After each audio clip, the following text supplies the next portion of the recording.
Et si je vous disais que le secret de la performance, ce n'est pas tant dans les processus, mais plutôt dans la qualité de l'écoute? Aujourd'hui, on va décortiquer l'empathie, non pas comme une simple qualité humaine, mais bien comme un puissant outil stratégique. Pensez-y un petit instant. On a tous déjà vécu ça, non? Ces réunions qui s'éternisent où on a l'impression de brasser de l'air, de ne rien décider. C'est pas juste un irritant du quotidien.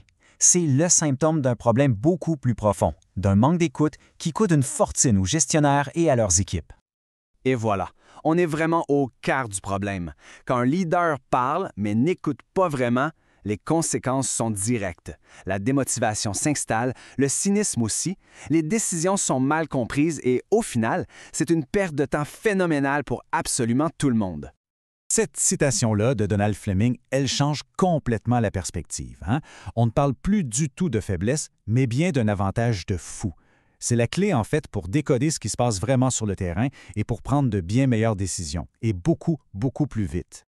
Ce manque d'écoute, c'est pas juste une question d'ambiance de travail. Non, non, ça a un coût bien réel, un coût qu'on peut mesurer. Alors, allons voir ce que les chiffres nous disent sur l'impact financier d'une communication qu'on pourrait qualifier de froide.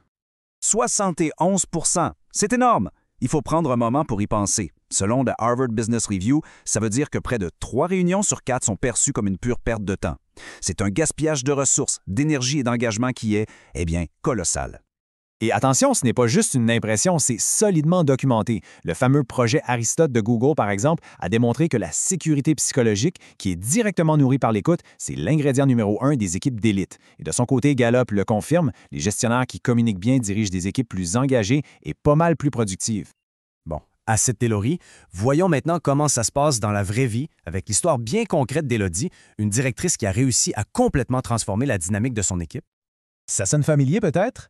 Élodie, elle, faisait face à des défis assez classiques. Un climat de méfiance, des tensions au comité de direction, une fatigue généralisée parce que les réunions s'étiraient sans jamais aboutir à des décisions claires. En bref, la communication était brisée.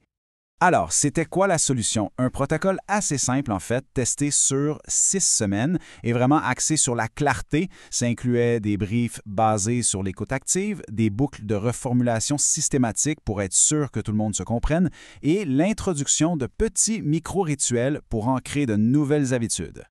Et les résultats, mesurés après seulement 8 semaines, sont assez frappants. Une baisse de 37 % du temps passé dans les longues réunions, une hausse de 18 points de l'indice de confiance et le plus spectaculaire, le temps nécessaire pour prendre une décision critique est passé de 10 jours à seulement 24 heures. C'est une accélération phénoménale.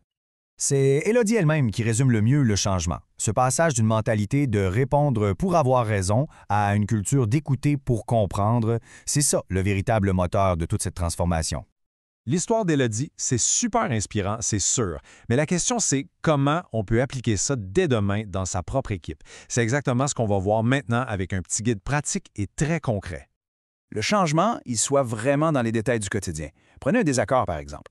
Au lieu d'un non sec et final, on peut adopter une approche qui valide la préoccupation de l'autre tout en gardant le cap.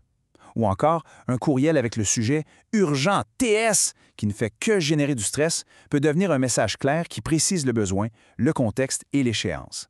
Ce sont de petits ajustements, mais avec un impact gigantesque.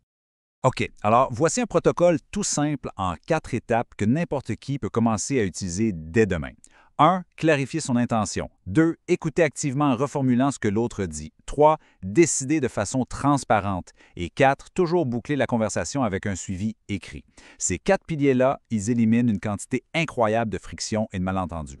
Évidemment, changer des habitudes de communication qui sont ancrées depuis des années, ce n'est pas toujours facile. Alors, parlons des objections les plus courantes et voyons comment les surmonter avec un plan d'action bien concret. Démontons rapidement ces mythes. L'objection numéro 1, on n'a pas le temps.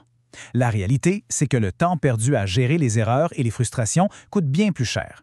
L'autre grande crainte, l'empathie, ça va nous rendre mous. Mais c'est tout le contraire, c'est justement l'écoute qui permet de bien saisir la réalité pour ensuite trancher avec fermeté. Ce n'est pas un dilemme, c'est un duo. Et pour rendre ça encore plus accessible, voici un plan sur 10 jours. Ce sont de toutes petites actions, comme simplement vérifier la clarté des sujets de courriel qui peuvent être mises en place sans effort. L'idée, ce n'est pas de tout révolutionner d'un coup, mais plutôt de commencer avec des petits pas qui, ensemble, créent une nouvelle dynamique. Le point crucial ici, c'est qu'il ne faut pas juste compter sur la bonne volonté. Des outils, comme ceux de l'écosystème M360, sont vraiment conçus pour ça. M360 Meet, par exemple, aide à structurer les réunions pour qu'elles soient plus courtes et plus efficaces, alors que M360 Plus permet de suivre les nouvelles habitudes de communication pour s'assurer qu'elles s'installent pour de bon. Alors, qu'est-ce qu'on doit retenir de tout ça? Premièrement, l'empathie, ce n'est pas une compétence douce, c'est un vrai levier de performance stratégique. Deuxièmement, c'est le fondement de la sécurité psychologique, ce qui permet aux équipes d'innover et d'exécuter plus vite.